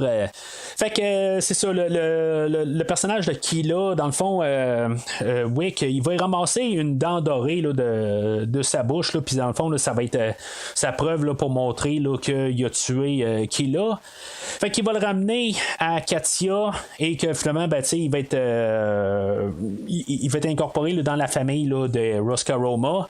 Puis, on va avoir une genre de séquence qu'on a vue. Je pense que c'était pas mal juste dans le dernier film là, où à chaque fois qu'il passe une genre là, de détente ou n'importe quoi, il y a toujours une genre de mutilerie là, corporelle qu'ils font. Je pense que la dernière fois, il y avait un con là, qui passait. Là, je me rappelle plus de son nom, la productrice ou quelque chose de même, la directrice. Puis il y avait un genre là, de passe-port à passer. Puis on y a comme étampé le dos là, au fer rouge. Fait que dans le fond, on va faire la préparation là, pour la finale. John Wick va s'asseoir en face de Garmon ou Gramon plutôt pour dans le fond là, pour le duel. Il va y avoir le porte-parole qui va être là. Dans le fond, on va établir les règles du duel. J'aime comment c'est fait. Dans le fond, ils sont assis à chacun leur bout de table, puis ils ont comme un jeu de cartes en face d'eux autres. Puis dans le fond, le porte-parole lui arrive puis il dit dans le fond, quelle arme que vous voulez utiliser. Puis il y en a un qui dit des couteaux, l'autre il dit des pistolets. Puis là, dans le fond, c'est celui qui a la plus haute carte qui décide de qu'est-ce qu'ils vont faire. Dans le fond, l'endroit aussi, c'est la même affaire. Puis à quel temps aussi. Fait que, tu sais, dans le fond, on sait là, qu'on se dirige vers la finale du film. On sait que c'est à l'aube. Puis que, tu sais, dans le fond, c'est à 6h03 du matin. Fait que, tu sais, John Wick va pas dormir pour sa dernière nuit là, pour être en forme. Il va tuer du monde toute la nuit. Dans le fond, là, il va devoir se rendre. L'endroit, là, c'est l'église Sacré-Cœur là, à Paris, à quelque part. Fait que avant de tout commencer la grosse séquence d'action, on va avoir quand même un peu juste un peu de poussière avant ou plus le calme avant la tempête. On va voir Wick et Kane qui vont aller dans une église, puis ils vont discuter un peu ensemble. On va comprendre quoi qui se passe avec Kane. Dans le fond, ils vont savoir que Wick va savoir que c'est dans le fond que il fait ça pour sa fille, sinon elle va se faire tuer par les marquis. Puis dans tout ça aussi, on n'arrête pas de nous marteler l'idée que tous les autres personnages ont quelque chose à vivre par la suite, puis que Wick, dans le fond, il n'y a plus rien. Son cheminement est fait. Dans le fond, il n'y a plus rien. Il va se ramasser dans un métro. Puis ça me fait penser quand même au troisième film, La Matrice, qui est le dernier de la trilogie. Que dans le fond, que le quatrième n'était pas sorti au moment qu'il écrivait le film aujourd'hui. En tout cas, d'après ce que je peux comprendre, peut-être qu'on a ajusté par la suite. Mais le fait qu'on voit qu'il y a comme une couple de fois, ils vont dans le métro une couple de fois. Puis c'est là où le troisième film commence de La Matrice. Je sais pas s'ils veulent faire un parallèle parce que Neo meurt à la fin de ce film-là. Puis dans le fond, c'est ça qui va se passer avec le film aujourd'hui. Wick va nous quitter. Mais en tout cas, fait que c'est juste un petit parallèle que j'ai vu, mais ça n'a peut-être aucun rapport. Dans le métro, il y a le Bowery King qui arrive avec Winston, puis dans le fond, ils vont préparer le terrain pour, dans le fond, juste remettre notre John Wick full armée, énergie pleine pour embarquer pleinement dans le dernier tableau. Dans le fond, il va y avoir un nouveau complet. On va l'armer d'un nouveau fusil qui va probablement avoir perdu à quelque part. Je suis pas vraiment les fusils. C'est quand même assez drôle qu'il va s'armer d'un fusil, mais en bout de ligne, il va changer d'arme tellement souvent pendant la prochaine heure que dans le fond, ça sert absolument à rien d'y donner. C'est juste un fusil de départ. Comme on sait très bien, il pourrait partir juste avec un stylo, puis il serait bien correct. Mais en tant que tel, je pense que c'est une question de sponsor qui doit avoir des genres de sponsors d'armes à feu pour le film. J'imagine. En tout cas, c'est ça que ça sonne quelque part pour qu'on nous explique comment que il y a un fusil, un Viper comment il fonctionne, puis comment il est bien monté avec les nouvelles technologies, tout ça. Fait que là-dedans, ça sonne bien sûr la fin de John Wick, où c'est toujours des choses qui peuvent arriver puis changer ça, mais le fait que John Wick a rien à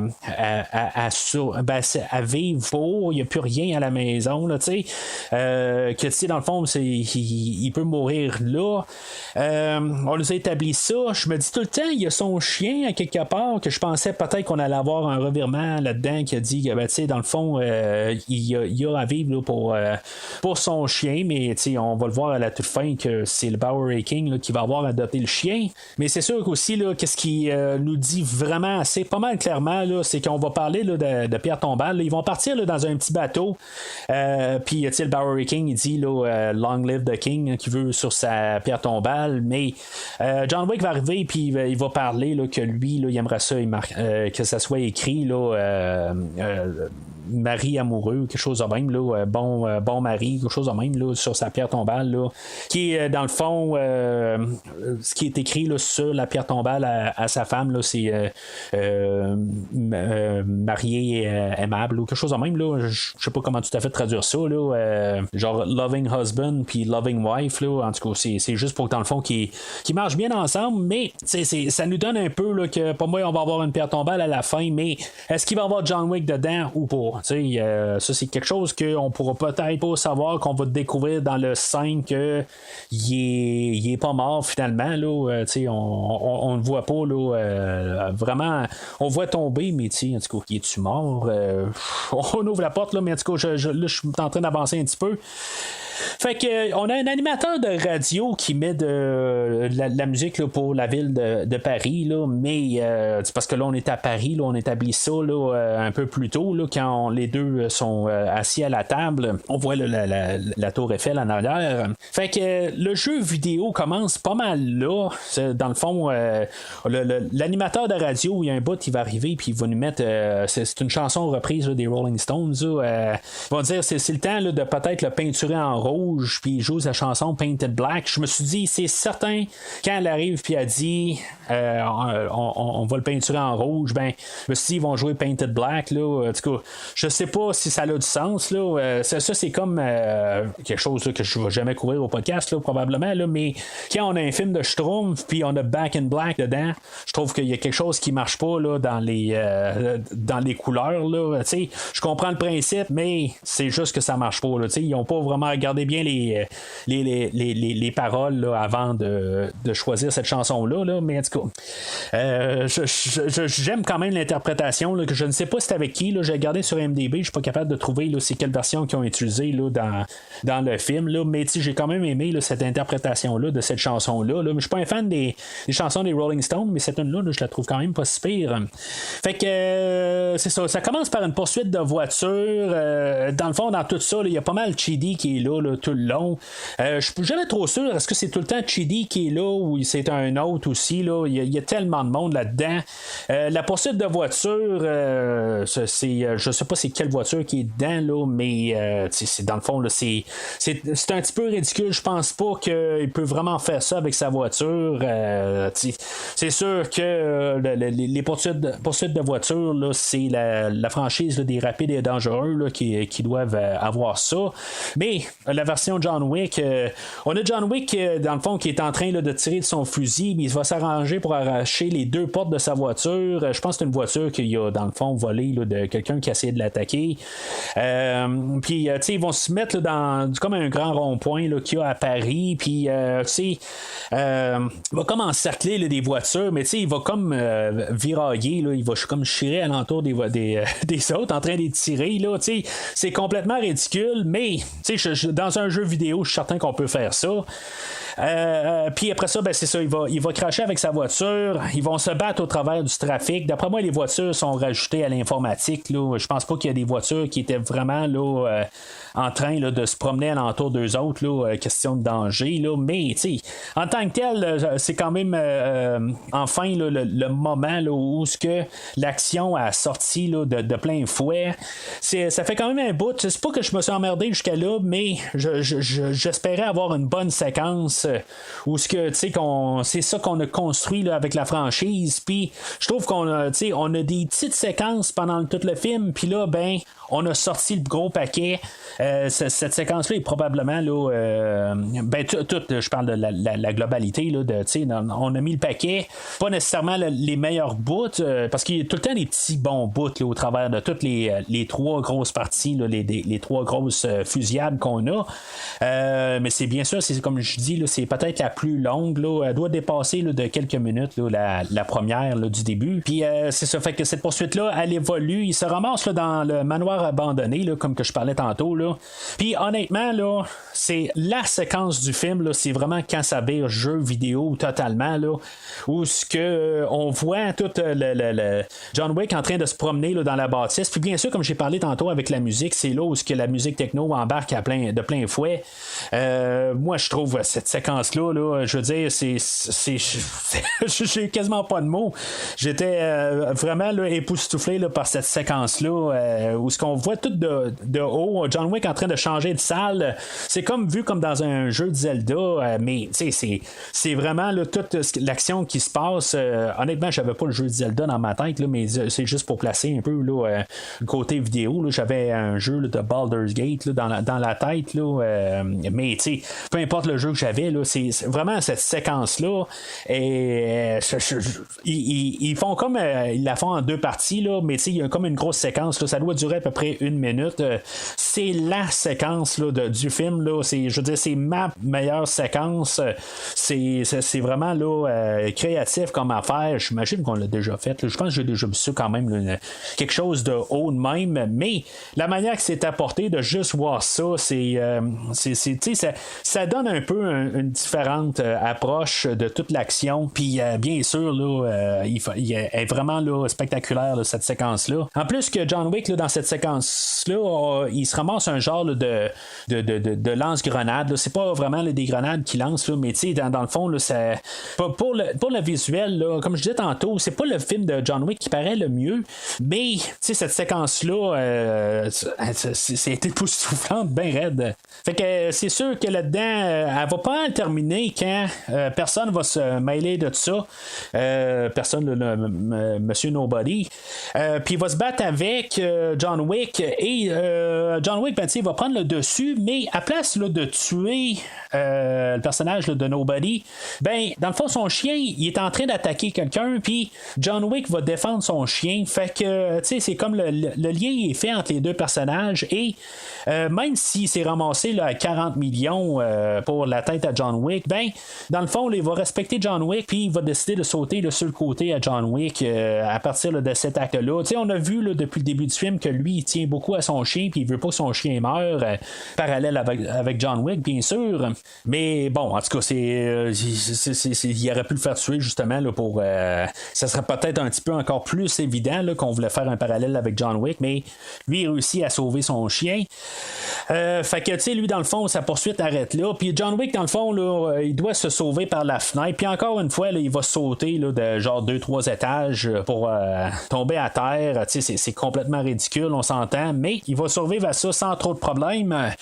Puis la dernière partie là, de la poursuite, c'est une autre séquence qui est quand même assez spectaculaire. Où, dans le fond, il va y avoir un escalier là, de peut-être comme quelque chose comme 220 marches ou 222 marches à monter. Puis que dans le fond, il va y avoir plein de méchants à tuer au travers en montant. Tout est bien fait, c'est fait à la John Wick, on s'entend que c'est tout très tactique, puis il continue à monter. Mais quand il va arriver en haut, Chaddy va l'attendre en haut, puis que dans le fond, il va donner un coup de pied à John Wick, puis il va débouler là, de la moitié là, des escaliers. Puis quand il va se relever, Chaddy va avoir glissé sur le bord des escaliers, puis il va faire débouler John Wick jusqu'en bas. T'sais. Dans le fond, c'est une séquence que John Wick, ça ferait longtemps qu'il est mort, on s'entend, mais c'est pas ça qui va le tuer, mais j'ai quand même trouvé là, cette séquence-là quand même assez drôle rendu là. C'est complètement ridicule, mais c'est ça qu'on établit là, depuis surtout le deuxième film, là, on l'a bien établi là, que c'est un film là, basé là, sur un pas basé, mais que c'est un comique en live action, puis j'embarque avec ça, puis dans le fond là, je me suis pas vraiment senti ridiculisé là, en tout cas, fait que il y a le personnage de Kane qui va arriver pour essayer de faire relever Wick. Puis dans le fond, lui, c'est ça. Si maintenant il se bat pas contre Wick, on va tuer sa fille. Puis dans le fond, c'est fini pour lui. Fait que lui, il a besoin que John Wick se ramasse en haut de l'escalier. Ça fait quand même intéressant. Puis on peut comprendre un peu le dilemme avec John Wick et Kane, quelque part que on veut pas non plus que sa fille meure. Sinon, ça serait sur le dos à Wick. Il y a comme un peu des paradoxes là-dedans. Fait qu'il faut trouver un peu la mince ligne là, pour réussir à tout avoir nos personnages là, qui vont réussir à passer au travers du film. Je vais avouer quelque chose par contre. J'adore comment que Donnie Yen se bat. Je veux dire, c'est magistral. Là. C'est vraiment un bon combattant. Là. J'enlève à rien. Mais je trouve que ce qui est mieux représenté là, dans ces films-là quand même, c'est toujours quand John Wick est à l'écran, puis le côté tactique, c'est ça que j'aime beaucoup dans la franchise des John Wick, c'est la manière qu'il est représenté. C'est pas c'est comment qu'ils ont décidé qu'ils ont filmé, c'est toujours quand même assez spectaculaire, mais quand même pour la montée là, de l'escalier, la partie à Donnie Yen avait à côté le côté à John Wick, mais j'enlève à rien à Donnie Yen, là, je veux dire, il est talentueux, là, j'enlève absolument rien, là, il est vraiment quelqu'un, là, mais c'est ça, c'est la franchise à John Wick aussi, que je pense qu'on a peut-être mis un petit peu plus l'emphase là, pour le côté, en guillemets, peut-être cool de John Wick. Fait que là-dedans, Nobody va servir à pas mal finir là, le personnage là, de Chidi. Dans le fond, ça va être Nobody qui va y mettre une balle dans la tête, puis son chien va y pisser dessus, dans le fond. Là, fait que c'est pas mal réglé pour lui. Mais Nobody va se mettre là, sur le côté, puis dans le fond, là, il va regarder là, le spectacle de la finale. Fait qu'il arrive juste à temps là, à 6h03. Il y avait genre 2 à 3 minutes là, pour remonter l'escalier. Là. Il y avait comme pas le temps. Là. Ça doit prendre peut-être pas 10 minutes pour remonter, là, mais ça doit prendre 6-7 minutes là, pour qu'il remonte là, en point de vue film. Mais on a dit là, qu'il restait 2-3 minutes, là, qu'il était tout en bas. Là, en tout cas, il réussit à remonter. Puis finalement, c'est le duel. Fait que on a les deux, là, dans le fond, là, ils enlèvent toute leur armure. Ils se préparent pour le combat. T'sais, ils arrivent, ils disent c'est un beau lever de soleil. Puis je me dis, on dirait que c'est fait à l'informatique, cette scène-là. On dirait qu'ils sont sur un plateau. C'est vraiment étrange. Ils sont probablement sur place. Il y a l'église en arrière, puis ils ont filmé à Paris. Mais j'étais là dans la salle, je me suis dit, on dirait qu'ils sont pas là. C'était vraiment étrange. Il y a quelque chose qui est ajusté à l'informatique. Mais en tout cas, fait que finalement, c'est ça. Tout le monde est là. Le porte-parole, il compte de reculer chacun là, de 30 pas, puis ils se retournent, ils chargent leur revolver, puis après ça, ils se tirent. Ils vont juste s'accrocher, puis après ça, ils vont avancer de 10 pas. Puis ils vont encore s'accrocher, mais pas mal, dans le fond, ça va faire un petit peu plus mal. Fait que là, quand ils vont être rendus les deux à 10 pieds du point de départ, fait que dans le fond, ils sont à 20 pieds, un en face de l'autre. C'est pas mal sûr qu'ils peuvent pas manquer. C'est sûr que je pense qu'ils ont fait par exprès pour que ça n'arrive à là. Parce que je crois pas que John Wick pourrait manquer une balle même s'il est à 60 pieds là, de son adversaire. Là, je crois pas à ça. Là. On l'a bien vu là, dans les 4 films là, que c'est impossible qu'il ait manqué là, sa cible. Peut-être le personnage de Kane il est aveugle, fait que ça n'a pas passé, mais Wick va lancer un genre de commentaire codé, là, je ne l'ai pas noté, là, c'est quoi, là, mais dans le fond, quelque chose comme que dans le fond, ceux-là qui s'accrochent à la vie meurent, puis ceux-là qui s'accrochent à la mort vivent, là, puis dans le fond, là, je pense que c'est un peu un genre là, de dernière parole, quasiment, puis peut-être que ça vient à quelque chose, c'est à passer dans le film, mais je ne l'ai pas remarqué. Fait que Kane va tirer sur John Wick, mais John Wick, c'est ça, je l'avais pas remarqué là, que dans le fond, il a pas tiré son coup. Puis bien sûr, Gramon, lui, il veut faire le coup de grâce, il veut tuer John Wick, mais juste avant ça, on établit que Kane est relâché là, de ses qu'est-ce qu'il doit là à la table haute là. Fait que il est libéré. Fait qu'on sait que ça va bien finir pour lui en tout cas. Jusqu'à temps qu'on voit la scène post-générique là, mais puis c'est ça dans le fond là, John Wick se relève et parce qu'il n'y a pas tiré de coup, il va achever là, Gramon d'une balle dans la tête. Fait que c'est sûr que toute la scène elle ça sent pas bon avec la musique, on se dit oups, c'est un peu, il y a quelque chose qui marche pas. Winston lui dans le fond là, il est réinstauré là, avec toutes ses fonctions là, au Continental, on sait qu'on va la reconstruire, puis dans le fond on y ouvre la porte là, qu'il pourrait être là, pour le prochain film là, au Continental. Wick aussi libéré là, de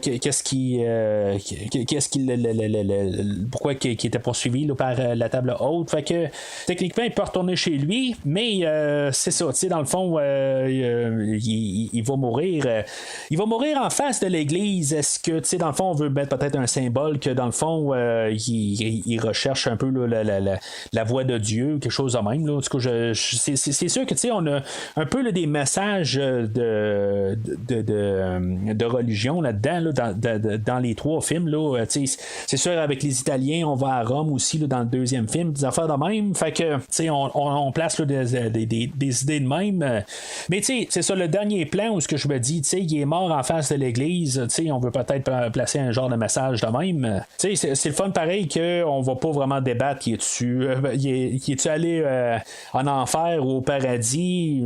Honnêtement je pense pas qu'il va aller au paradis d'un côté, mais l'autre côté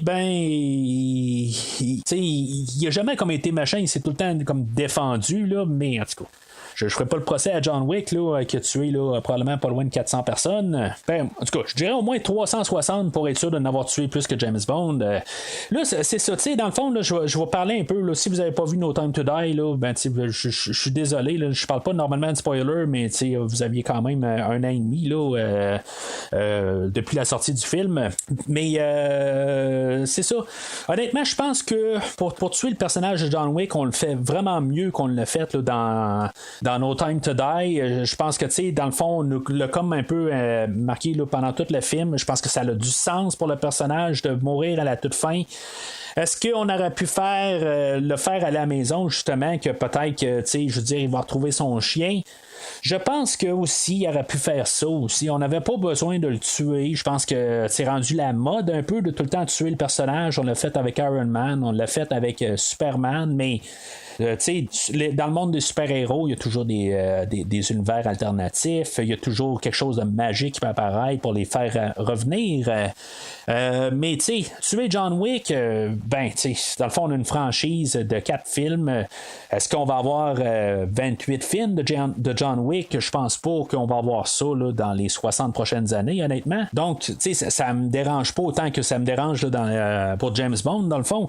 Que dans le fond, là, c'était pas mal une fin là, qui était collée au film. Dans le fond, là, ça avait comme pas tout à fait de sens là, de décider là, de le tuer. Mais les parallèles sont beaucoup là dans le film aujourd'hui, où ce que, tu sais, dans le fond, déjà avec la longueur du film, le fait qu'on a comme tué un personnage qui est là depuis le début de suite en partant, c'est pas le premier film là, qui fait ça, on s'entend, mais dans l'historique récente, ben c'est pas mal là, un des derniers films là, qu'on a tué quelqu'un dans une franchise, là, dans un film d'action. Puis là, ben c'est ça, tu sais, aussi un personnage qu'il n'y a pas de super pouvoir, que tu sais, quand il est mort, il est mort. Fait que John Wick va être enterré, puis comme j'ai dit plus tôt, là, sur les pierres tombales, il n'y a pas de date. Sauf que Winston va arriver, puis le film va finir là-dessus. On va savoir que c'est peut-être son père. Je sais pas si c'est vraiment son père ou c'est juste dire que c'est une manière de parler, mais peut-être que ça pourrait répondre à pourquoi que Winston est toujours, dans le fond, il donne des privilèges à John Wick parce que c'est son garçon. C'est sûr que ça l'ouvre une canne de verre, comment que ça s'est fait toute cette histoire-là, pourquoi qu'il l'a pas on le sait pas avant. Mais en tout cas, je veux dire aussi, ça peut montrer pourquoi que John Wick s'est sorti du système puis que qu'il doit être illégitime ou quelque chose de même. Peut-être quelque chose qu'on va explorer plus tard là, dans la franchise, là, dans les spin-offs. Mais si je me disais, il manquait quelque chose, parce que les ayant écoutés en rafale, on n'a pas revu la voiture qui était laissée là, à John Leguizamo, là, le réparateur de voiture. Je me dis, on aurait pu juste le mettre à quelque part là, au funérailles, là, à l'enterrement, qui était là avec sa voiture, puis qui la regardait, puis il disait, bon, ben, je pense que je vais pouvoir garder la voiture, là, ou quelque chose de même, là, juste un genre de clin d'œil pour clôturer là, les 4 films, parce que là, on voit ça là, dans le premier film, puis l'épilogue qui est le début du deuxième film, mais ça c'est comme abandonné, mais je me dis, c'est quand même un peu on veut fermer cet univers-là, ben il faut ramener des idées qui étaient là dans le premier film. Peut-être c'est cliché, John Wick et son chien et sa voiture, mais c'est ça qui a commencé la franchise. Fait que à quelque part, il faut que ça la revienne au premier film, mais peut-être que le John Leguizamo n'était pas disponible pour le tournage. Fait que on l'a pas fait. Puis ça me donne plus l'impression que c'est un nouvel écrivain, puis que il a essayé de plus faire une finalité au personnage, mais juste de le tuer là, juste sur cette partie-là. La barre est bien faite de John Wick, mais pour certains détails, c'est pour le personnage, pour lui, je veux dire, pour juste physiquement, tout ça est bien apporté. C'est juste un peu de fermer là, les idées qu'on avait apportées là, dans le premier film, puis le deuxième film, qu'on a comme oublié à partir du troisième film.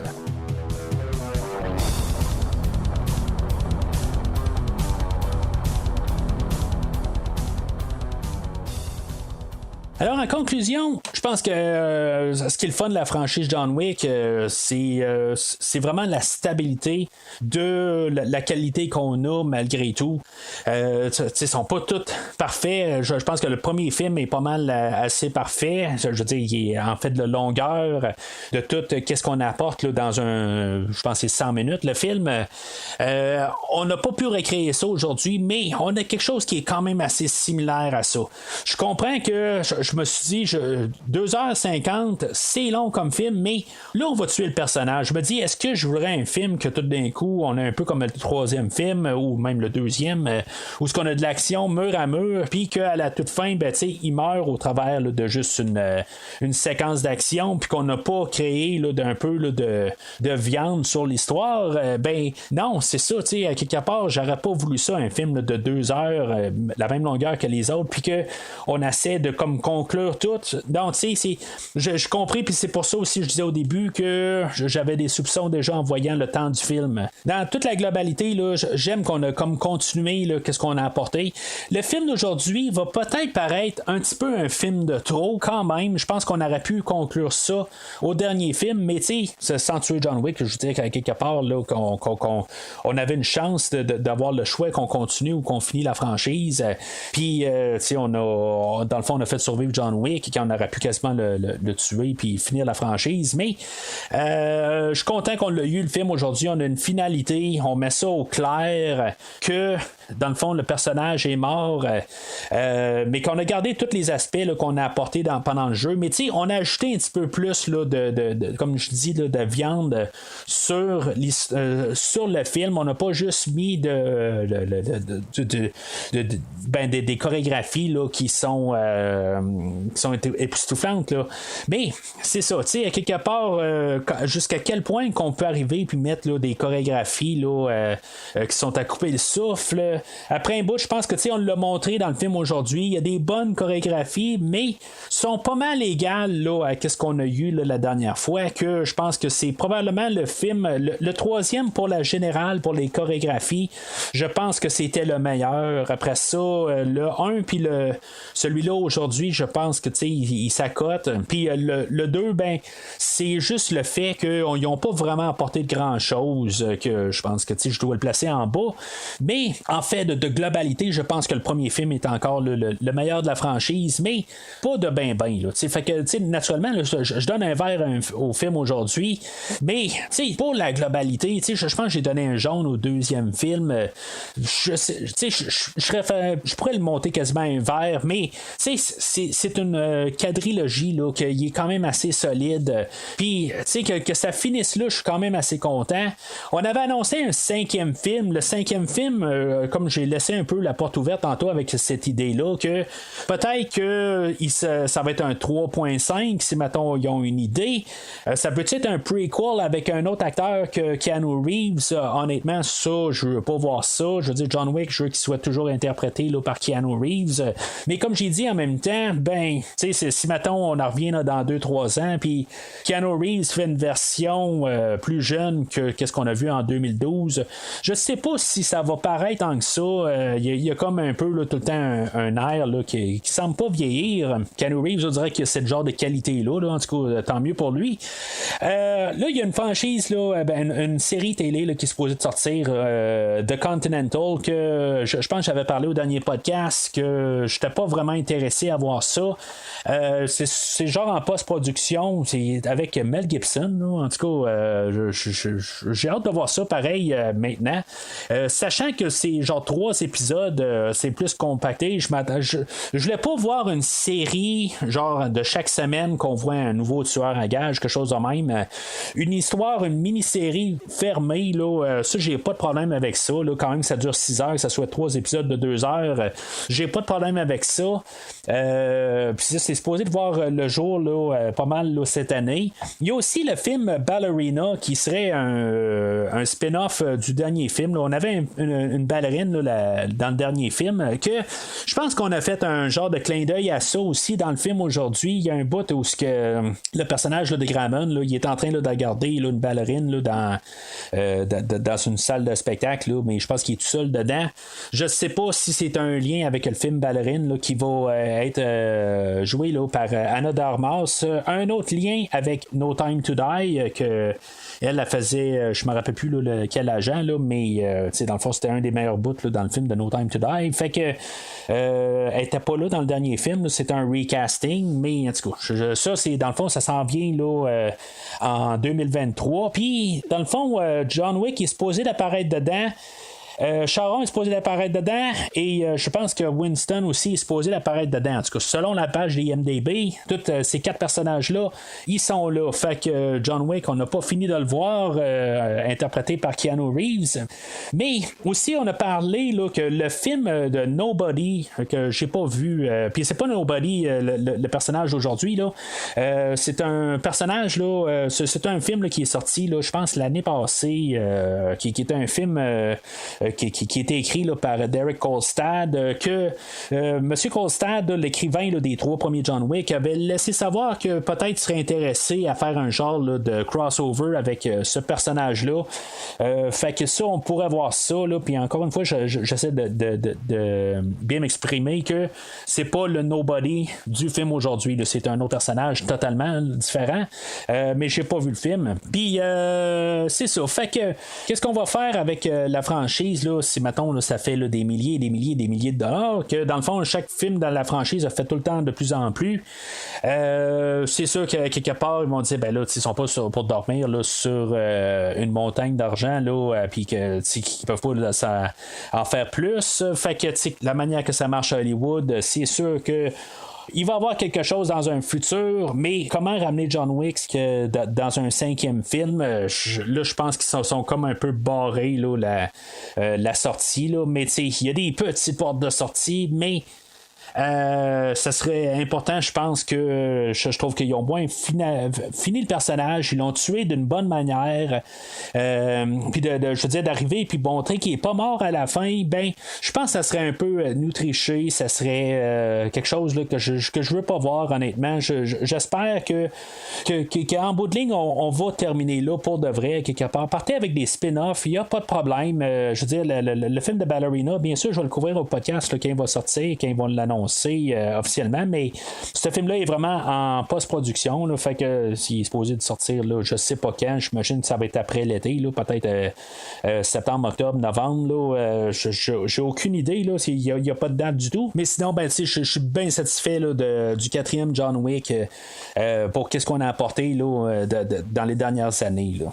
Alors, c'est pas mal tout pour aujourd'hui. La semaine prochaine, je vais couvrir là, le dernier film là, de les sorties cinématographiques du mois de mars, le film de Shazam 2, que dans le fond là, ça risque d'être pas mal dans le fond là, j'ai pas mal tous les chiffres là, de comment que ça a été pour ce film là, puis en tout cas on va en parler là, pas mal au prochain podcast. C'est pas enregistré, fait que tout va être pas mal de l'heure, puis un peu toutes les nouvelles là, je vais avoir pas mal tout ça pour la semaine prochaine. Mais sinon n'hésitez pas à commenter sur le film d'aujourd'hui là, sur le post du podcast, comment que vous trouvez le film aujourd'hui, puis comment que vous espérez là, que John Wick revienne là, dans un 5e film, parce que c'est ça aussi, j'ai oublié de mentionner, il est comme annoncé sur une page IMDb, mais honnêtement là, je pense qu'ils savaient qu'ils allaient tuer John Wick à la toute fin, mais je pense qu'ils ont condensé là, 4 et 5 pour faire juste le film d'aujourd'hui juste en un film, puis je pense que c'était un peu ça là, tout à fait là, qu'ils ont dit là, ben ils veulent pas s'en rembarquer dedans, mais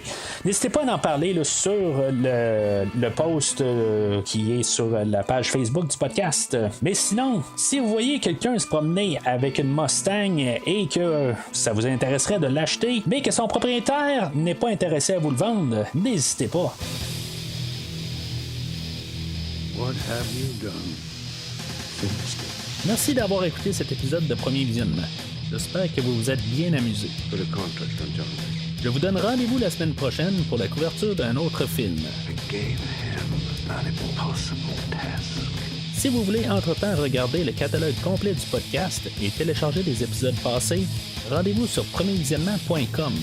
Jonathan, just walk away. Vous pouvez aussi suivre le podcast sur plusieurs plateformes, dont Apple Podcast, Spotify, Podbean, Google Podcast, Amazon Music et YouTube. N'hésitez pas à donner une critique de 5 étoiles sur la plateforme de votre choix. Bodies he buried that day lay the foundation of what we are. on now. Vous pouvez également suivre Premier Visionnement sur Facebook et Twitter pour rester informé de nouveaux épisodes. He completed the task. The marker is over. Premier Visionnement a besoin de votre aide pour grandir. Vous pouvez partager le podcast avec vos amis qui s'intéressent au cinéma de tout genre. You have no idea what's coming. En espérant vous voir au prochain épisode. Winston, tell them all. Whoever comes, whoever it is, I'll kill them. I'll kill them all. Of course you will.